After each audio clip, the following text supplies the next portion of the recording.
Зимняя рыбалка – прекрасный вид активного отдыха, но любое пребывание человека на льду всегда таит опасность.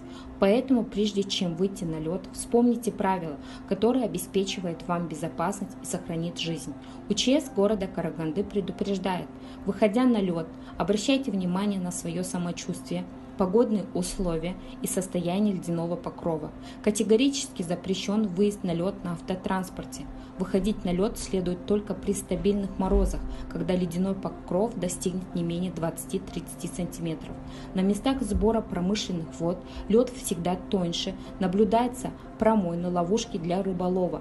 Сильные ветры, оттепели – это отрыв или скол льдин от общей массы льда. Не выходите на рыбную ловлю в одиночку и в темное время суток. Не удаляйтесь далеко от берега.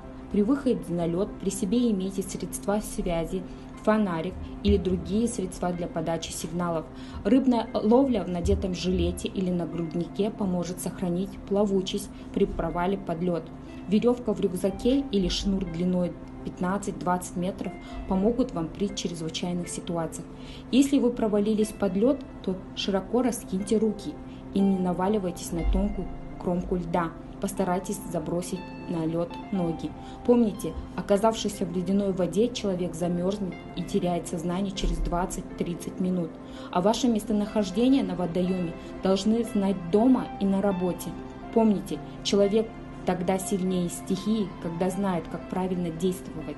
Телефон экстренных служб 112.